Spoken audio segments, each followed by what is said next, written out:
আজম মিজলা হুজুর কেবলা হুজুর আমার বলতে লাগেন, ও নৌকার মাঝি, তোমার নৌকাকে একটু ঘাটে নিয়ে চলো। কি বললে?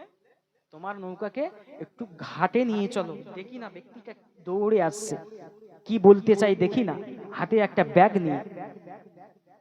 ও আমার রাসূলুল্লাহ দিবানা গনেরা, এমন সময় যখন ওই ব্যক্তিটা আমার মুফতি আজম মিজলা হুজুরের কাছে আসলেন, হুজুরকে সঙ্গে সঙ্গে সালাম খানা দিলেন। সালাম খানা দিয়ে হুজুর আমার যখনই সালাম খানা দিলেন, হুজুর আমার বলতে লাগেন, ও ভাই কোথা থেকে এসেছো, তোমার পরিচয় কি? এই নদী এলাকায় কোনো তো বাড়ি ঘর দর নাই, এই জায়গাতে কোনো বসতি নাই, তুমি কোথা থেকে এসেছো, তোমার পরিচয় কি? ও যুবকেরা, তরুণেরা, ও আমার রাসূলুল্লাহ দিবানা গনেরা, ও আমার মুরব্বিয়ানেরা, আলোচনা ঠান্ডা মাথায় শোনেন। ওই সময় ওই ব্যক্তিটা বলতে লাগে, ও ভাই আবু জাফর, আমি অন্য কোনো ব্যক্তি নয়, আমি অন্য কোনো ব্যক্তি নয়, আমি হলাম তোমার আব্বা জানের একজন মুরিদ। বলা গেল না? ও ভাই আবু জাফর, ও আমার পীর ভাই, বিয়াদবি ক্ষমা করবেন, আমার মনে দিয়ে বড় আশা, বেশ কয়েকদিন হয়ে গেল, বহুদিন হয়ে গেল, আমি আমার পীরের সোহবতে যেতে পারি না, আমি ফুরফুরা শরীফের জমিনে যেতে পারি না। ও ভাই আবু জাফর, আমার মনে বড় আশা, আমার মুজাদ্দিদু জামান হুজুরের কোনো আওলাদকে আমি একটু মেহমানদারি করাবো। এমন সময় দেখতে পাওয়া যায়, হুজুর আমার ওই ব্যক্তিটার হাতের থলেটা নিয়ে নিলেন। থলের ভিতরে দেখতে লাগে দুখানা টিফিন বক্স আছে, দুখানা টিফিন বক্স আছে। একটা টিফিনের ভিতরে গরম গরম হালুয়া, অপর একটা টিফিনের ভিতরে রুটি। ও যুবকেরা, তরুণেরা, ওই ব্যক্তিটা হুজুরের পায়ে কদম মুসি করে, হুজুরের পায়ে কদম মুসি করে বিদায় নিয়ে চলে গেলেন। হুজুর আমার টিফিন বক্সটা রেখে দিলেন। খাদেমগণ বলতে লাগেন, খাদেমগণ বলতে লাগেন, আমরা যখনই নৌকাটাকে ছেড়ে দেই, আমরা যখনই নৌকাটাকে ছেড়ে দেই, কিছুটা দূর যখন নৌকাটা চলে যায়, আমরা দূরের দিকে চেয়ে দেখে লাগি ওই ব্যক্তিটাকে আর দেখতে পাই না। ওই ব্যক্তিটা যেন কোথা থেকে উধাও হয়ে গিয়েছে। খাদেমগণ বলছে, বেশ কিছুক্ষণ যখন নৌকাটা ছেড়ে দিল, আমরা পিছন ঘুরে দেখি ওই ব্যক্তিটা কি আর দেখতে পাই। আচ্ছা বলেন তো, এই ব্যক্তিটা কে ছিল? ব্যক্তিটা কে ছিল? দোয়াটা কি ছিল? হুজুরের খিদে পেয়েছিল, তাই তো? হুজুরের খিদে পেয়েছে, কিন্তু আল্লাহ পাক সঙ্গে সঙ্গে খাবারের ব্যবস্থা করে দিয়েছে। একবার জোরে বলে। এখন আমি একটা কথা বলবো, আমার মেজলা হুজুর মুফতি আজমকে আল্লাহ পাকের ফেরেশতারা খাইয়েছে। একটা কথা পীরজাদা সানাউল্লাহ সিদ্দিকী ভাইজান হুজুর একটা কথা বলেছিল, আপনারা দেখেছিলেন, কি বলেছিল বলেন তো? যে যাতে মেজলা হুজুর পীর কেবলা আল্লাহ পাক জানাকে বাংলা আসামের মুফতি আজম করেছিল। তিনি যখন হজে গিয়েছিল, তিনি যখন হজে গিয়েছিল, আমার মুজাদ্দিদুজ্জামান হুজুর বলেছিল, আমি আমার এলেমের জাহাজকে দরিয়ায় ভাসিয়ে দিলাম। একবার জোরে বলে। তার কথা বলছি। তিনি একদিন বাংলাদেশে জলসার উদ্দেশ্যে সফরে গেলেন। শুনছেন? বাংলাদেশে যাচ্ছেন। কোথায়? বাংলাদেশের নওগাঁ জেলায়। এমন সময় তখন তারা তো ফ্লাইটের ব্যবস্থা ছিল না, গাড়ি ঘোড়া, তখন কি ছিল? একটাই গাড়ি, কি অ্যাম্বাসাডার, তাই তো নাকি? আর খুব গরুর গাড়ি, এই ছাড়া আর কিছু ছিল না। অ্যাম্বাসাডার নাই, গরুর গাড়ি। তা হুজুর আমার জলসায় যাচ্ছে কিসে করে? হুজুর আমার নৌকাই করে, জলপথে। হুজুর আমার পানি পথে জলসায় যাচ্ছে। ঠিক পদ্মা যমুনা যেখানে এক জায়গায় হয়েছে বাংলাদেশে, ঠিক সেই জায়গাটাই যখন নৌকাটা থামলো, আল্লাহর ওলি হযরতে মুফতি আজম মিজলা হুজুর কেবলা তিনি খাদেমকে বললেন, চারজন খাদেম ছিল, শোনেন, আমরা কোন পীরকে পীর বলে মেনেছি, কোন অলিকে অলি বলে মেনেছি। আমাদের বিরুদ্ধে বর্তমান এক শ্রেণীর আলেম কথা বলে, ফুরফুরা মান্নে ওয়ালারা নাকি মাজার পূজারি, আমরা নাকি পীর পূজারি, তাই নাকি? কি বলে, আমাদের পীরের মাজারে নাকি আমরা সিজদা করি। আপনারা এখানে এতটা মানুষ বসে আছে, কেউ বলতে পারবেন ফুরফুরা শরীফে মাজারে আমরা গিয়ে সিজদা করি? চুমা করি, চুমা দেই না। চাদর চড়ানো আছে, আগরবাতি আছে, কিছু নেই, কিন্তু আমাদেরও শুনতে হয়। ওদের জ্ঞান নাই, ওদের জ্ঞান নাই, বিবেক নাই, জানে না এই বাংলার জমিনে ইতিহাস সাক্ষী, এই বাংলার জমিনে যিনি, যার দ্বারাই মাথায় আমরা টুপি পেয়েছি, এই জুব্বা পেয়েছি, তিনি অন্য কোনো ব্যক্তি নয়, তিনি হলেন ফুরফুরান মুজাদ্দিদুজ জামান হুজুরের জন্য। জানেন ইতিহাসে, ইতিহাসে এসছে আমাদের মতো মুসলিমরা আমরা মা মনসা ঠাকুরের পূজা করি। পীরের মাজারে গিয়ে পীর বসে থাকবে এরকম করে, মহিলারা চুল বিছিয়ে দেবে, পীর তার উপর দিয়ে হেঁটে যাবে। এরকম নোংরা নোংরা শিরক বেদাত কাজ এই বাংলার জমিনে হতো, এই বাংলার জমিনে হতো। যিনি এই শিরক মুক্ত বাংলা করতে চেয়েছিলেন, এই শিরক গুলোকে যিনি সর্বপ্রথম ধ্বংস করেছিলেন, তিনি হলেন ফুরফুরার পীর আবু বকর। তানাকে বলছে মাজার পূজারী, আমরা নাকি পীর পূজারী। যতই তারা আমরা ওলির কথা বলি, ওরা যতই বলুক পীর মানা শিরক, ওলি মানা শিরক, আমরা তত আল্লাহর ওলিদের মহাব্বত করব। কথা ঠিক কি? জি করবেন না, করবেন না? তোমরা ফতোয়া দেবে, তোমরা কি বলবে আমাদের যায় আসে না। আমরা পীর মাননেওয়ালা, হাক্কানি আল্লাহর ওলি মাননেওয়ালা। কথা ঠিক কিনা? মিজলা হুজুর কেবলা যেখানে যমুনা এবং পদ্মা মিলিত হয়েছে, ওই জায়গাটায় নৌকাকে বাঁধলেন। বাবা খাদেম নৌকাকে বাঁধো, আমি আবু জাফর আমি একটু আসরের নামাজটা আদায় করব। আমি আবু জাফর আসরের নামাজটা আমি আদায় করব। আসরের নামাজ হুজুর আদায় করলেন। আদায় করার পর হুজুর আমার জিকিরে বসলেন।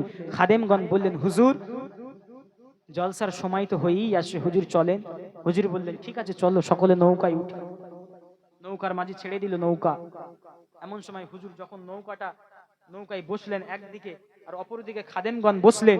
হুজুর আমার খাদেমগণকে বলছেন, বাবা খাদেম, তোমাদের কাছে কোনো খাবারের ব্যবস্থা আছে? কোনো খাবারের ব্যবস্থা আছে? আমি আবু জাফর, আমার খুব খিদে পেয়েছে, খাবারের ব্যবস্থা করে দিতে পারবে? তখন খাদেমগণ বলছেন, হুজুর আমাদের কাছে তো কোনো কিছু নাই, শুধু পানি ছাড়া কিছুই না। এরকম কথা বেশ 2বার থেকে 3বার হুজুর বললেন। খাদেমগণ লজ্জিত হয়ে বলছেন, হুজুর বেয়াদবি মাফ করবেন, হুজুর আমাদের কাছে কোনো খাবার। হুজুর বাধ্য হয়ে বললেন ঠিক আছে, নৌকার মাঝে নৌকাটা ছেড়ে দাও। ও আমার ভাইজানেরা, ও নবী পাকের আছে গনেরা, কোন পীরকে পীর বলে মেনেছি, কোন আল্লাহর ওলিকে ওলি বলে মেনেছি। আল্লাহ পাক আমার মুফতি আজম মিজলা হুজুরকে আল্লাহ পাক এতটা মাকাম দিয়েছিল, আলোচনা শোনে। ও ভাইজানেরা, এমন সময় যখন ওই নৌকার মাঝি নৌকাটা ছেড়ে দিবে, হুজুর আমার দেখতে লাগে, খাদেমগণ দেখতে লাগে, পিছন থেকে একজনা ব্যক্তি দৌড়ে দৌড়ে দৌড়ে চিৎকার করে দৌড়াতে থাকে, চিৎকার করে মুখে যেন কি বলতে লাগে। ও ভাইজানেরা, ওই ব্যক্তিটা যখনই চিৎকার করে দৌড়ে দৌড়ে নৌকার দিকে আসতে লাগে, আল্লাহ পাকের ওলি হযরতে মুফতি আজম হযরতে মিজলা হুজুর কেবলা হুজুর আমার নৌকার মাঝিকে বললেন, ও নৌকার মাঝি, ও নৌকার মাঝি, তুমি তোমার নৌকাকে দাঁড় করাও। দেখো দেখো একজনা ব্যক্তি হেঁটে হেঁটে, একজনা ব্যক্তি দৌড়ে দৌড়ে কি যেন বলতে লাগে। ও নৌকার মাঝি, তোমার নৌকাকে একটু থামাও। এমন সময় নৌকা যখন নদীর মাঝপথে চলে গেল, ওই ব্যক্তিটা আরো জোরে দৌড়াতে লাগে, আর মুখেতে একটা কথা বলতে লাগে, মুখেতে একটা কথা বলতে লাগে। এই কথার আওয়াজে মুফতি আজম মিজলা হুজুর কেবলা হুজুর আমার বলতে লাগেন, ও নৌকার মাঝি, তোমার নৌকাকে একটু ঘাটে নিয়ে চলো। কি বললে? তোমার নৌকাকে একটু ঘাটে নিয়ে চলো। দেখি না ব্যক্তিটা দৌড়ে আসছে, কি বলতে চাই দেখি না, হাতে একটা ব্যাগ নিয়ে। ও আমার রাসূলুল্লাহ দিবানা গনেরা, এমন সময় যখন ওই ব্যক্তিটা আমার মুফতি আজম মিজলা হুজুরের কাছে আসলেন, হুজুরকে সঙ্গে সঙ্গে সালামখানা দিলেন।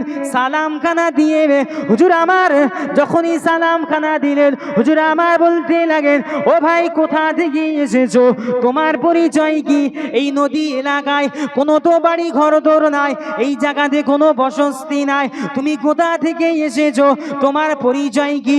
ও যুবকেরা, তরুণেরা, ও আমার রাসূলুল্লাহ দিবানা গনেরা ও আমার মুরব্বিয়ানেরা, আলোচনা ঠান্ডা মাথায় শোনেন।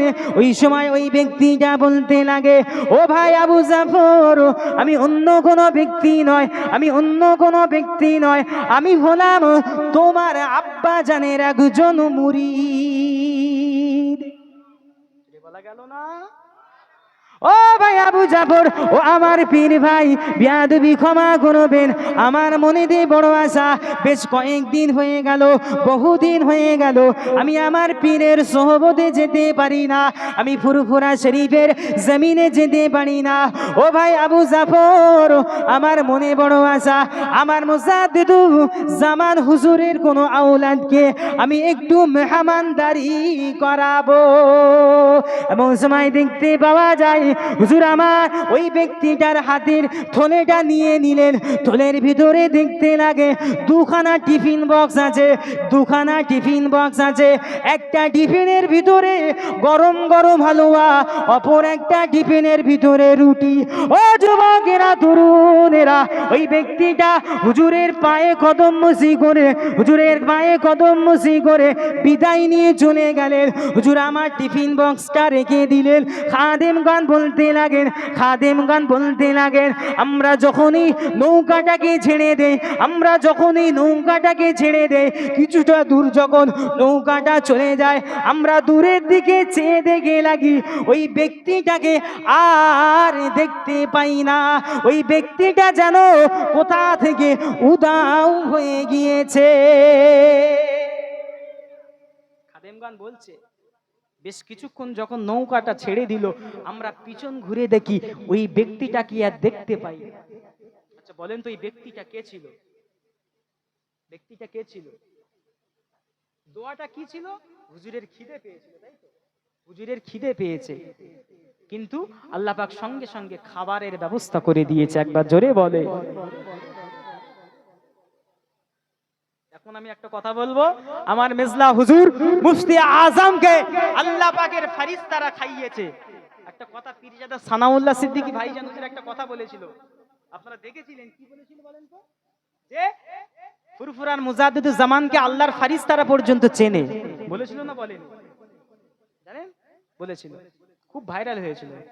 তা আমিও বুক ঠুকে বলতে পারি, কার বুক ফাটলো, কার কি হলো আমার দেখার দরকার নাই। আমি গর্ব করে বলতে পারি, আমার পীরকে, আমরা যে ওলিকে মেনেছি, সে ওলিকে আল্লাহ পাকের ফেরেশতারা খাওয়াতে পারে না, পারে না। আমার আকীদা, আপনাদের কি জানি না, কিন্তু আমার আকীদা। এমন সময় আল্লাহর ওলির খাদেমগণ যখন হুজুরকে খাবারটা দিবে, দেখতে পাওয়া যায় পানি, ওই লোটাটায় পানি আছে, ওই লোটাটা যখনই ওই নদী থেকে অল্প করে পানি তুলছে, হঠাৎ করে একটা খাদেম শুনতে পায় ওই লোটার ভিতর দিয়ে আল্লাহ পাকের জিকিরের আওয়াজ। যদি বলে, আল্লাহর ওলিকে প্রশ্ন করেছিল, হুজুর লোটার ভিতর দিয়ে একটা জিকিরের আওয়াজ পাওয়া যায়। তখন মুফতি আজম হুজুর আমার বলেছিল, শুধু মানুষের আল্লাহ জিকির করে না, জড় পদার্থ আল্লাহ পাকে জিকির করে। জোরে বলে। আমরা সেই পীরকে পীর বলে মেনেছি। কোন পীরকে? ডানকুনিতে একটা জলসায়, একটু বলি মেজলা হুজুরের কথা উঠেছে তাই, ডানকুনিতে একটা জলসায় হুজুর আমার জলসায় গিয়েছেন, স্টেজে উঠবেন, এমন সময় মাইক ম্যান সে হুজুরের কাছে এসে অঝর নয়নে কাঁদছে, হুজুর বিয়াদবি ক্ষমা করবেন, আমার মাইকটা খারাপ হয়ে গেছে। বাবা কি হয়েছে? হুজুর কি হয়েছে? হুজুর এই মাত্র 1 সপ্তাহ হয়েছে দুটো জেনারেটর কিনেছি, নতুন জেনারেটর, দুটো নতুন জেনারেটর কিনেছি। হুজুর আজকে সন্ধ্যা এই সর্বপ্রথম আপনার জলসাই এনেছি, এই জলসায় নতুনই এনেছি। হুজুর একটা সেই দূরে বসিয়েছি আর একটা পুকুরের ধারে বসিয়েছি। হুজুর জেনারেটরটা চালু হচ্ছে না, জেনারেটর চালু হচ্ছে না, হুজুর একটুখানি চলছে আবার বন্ধ হয়ে যাচ্ছে। তখন আল্লাহর ওলি হযরতে মিজলা হুজুর কেবলা তখন বললেন, বাবা আমাকে নিয়ে যাবে জেনারেটরের ধারে। অসুবিধা হচ্ছে? আল্লাহর ওলিদের কথা বলছে, অসুবিধা হচ্ছে নাকি আপনাদের? তখন মুফতি আজম হুজুর বললেন, আমাকে একটু নিয়ে চলো তো দেখি। ও আমার ভাইজানেরা, ও রাসূলুল্লাহ দিবানা গনেরা, ফুরফুরা শরীফে মুফতি আজম হযরতে মিসলাহ হুজুরকে আল্লাহ পাক এতটা মাকাম দিয়েছিল, আল্লাহ পাক মারিফাতি চোখটা এতটা বুলান্দ করেছিল। ওই মাইকম্যান জলসার কমিটিরা যখনই হুজুরকে নিয়ে ওই জিনাটারের কাছে নিয়ে যায়, হুজুর আমার বলতে লাগেন, ও ভাই মাইকম্যান কই জিনাটারটা স্টার্ট দাও দেখি। যখনই স্টার্ট দিতে যায় জিনাটার স্টার্ট হয় না। ও যুবকেরা, তরুণেরা, ও আমার রাসূলুল্লাহ দিওয়ানা গনেরা, আলোচনা ঠান্ডা মাথায় শুনবেন। ওই সময় মুফতি আজম হযরতে মিসলাহ হুজুর কেবেলা হুজুর আমার বলতে লাগেন, ও ভাই মাইকম্যান, ও জলসার কমিটি ভাইয়েরা, এই জেনারেটরটা একটু সরিয়ে বসাও তো, এই জেনারেটরটা একটু সরিয়ে নিয়ে চলো তো দেখি। দেখতে পাওয়া যায় ওই জেনারেটরটা 10 থেকে 12 পা একটু সরিয়ে নিয়ে যায়। সরিয়ে যখনই নিয়ে যায় আল্লাহ পাকের ওলি হযরতে মুফতি আজম মিসলাহ হুজুর কেবেলা হুজুর আমার বলতে লাগেন, ও ভাই মাইকম্যান এইবারে জেনারেটরটা স্টার্ট দাও। যখনই স্টার্ট দিল দেখতে পাওয়া যায় সঙ্গে সঙ্গে স্টার্ট হয়ে গেল। ও যুবকেরা, ও আমার রাসূলুল্লাহ দিওয়ানা গনেরা, ওই সময় খাদেমগান প্রশ্ন করতে লাগে, ও আমাদের পীর, ও আমাদের ওলি, ও মুফতি আজম, ও হযরতে মিসলাহ হুজুর কেবেলা আমাদেরকে একটু বলেন। ওই সময় হুজুর বলতে লাগে, ও কমিটিরা, ও আমার দাদা পীরের ভক্ত মুরিদ মুতাকিদিনীরা, যেখানে জেনারেটরটা রাখা হয়েছিল ওই জায়গাটা অন্য কোনো জায়গা নয়, ওই জায়গাটা কোনো একটা আল্লাহ পাকের মাহবুব বান্দার কবর আছে। কি বলছে? যেখানে জেনারেটরটা রাখা ছিল ওই জায়গাটায় কোনো একটা আল্লাহর মাহবুব বান্দার কবরের উপরে এই জেনারেটরটা রাখা হয়েছে। আল্লাহর ওলির কষ্ট হচ্ছে না, হয় না? আমার বুকে যখন জেনারেটর স্টার্ট দিচ্ছে, হুজুর একটাই আমার বলার উদ্দেশ্য, হুজুরের মারিফাতি চোখটা হুজুর বুঝতে পেরে গেল যে ঠিক কেমন, যেমন আবু বকর হুজুর তিনি বুঝতে পেরে গেলেন আমার সামনে যে ব্যক্তিটা তিনি অন্য কেউ নয়, তিনি হলেন আল্লাহ পাকের ফেরেশতা হযরতে জিবরিল আমিন। কথা বুঝতে পেরেছেন? সেই ওলির হাতে আমার বায়াত হয়েছে, সেই পীরের হাতে আমার বায়াত হয়েছে। এবারে আলোচনায় আসে, এইবারে আসে। আচ্ছা বলেন তো দেখি, আমরা এখানে এতটা মানুষ আছি, কিয়ামতের দিনে এখানে এতটা মানুষ যারা আছেন, কেউ বলতে পারবেন যে আমি নামাজ পড়েছি, আমি রোজা রেখেছি, আমি হজ করেছি, আমি আমার আমলে জান্নাতে যেতে পারবো? এমন কেউ আছে? হাত তোলেন তো একটু। কারোর ক্ষমতা নেই, কারোর ক্ষমতা নেই, কেউ বলতে পারবে না যে আমরা আমাদের আমলের জন্য জান্নাতে যাব। না না না না, আল্লাহ পাকের আমলের, আল্লাহ পাকের রহমত ছাড়া কোনো ব্যক্তি জান্নাতে যেতে পারবে না। তিরমিজি শরীফের হাদিসের ভিতরে একটা হাদিস দেখতে পাওয়া যায়।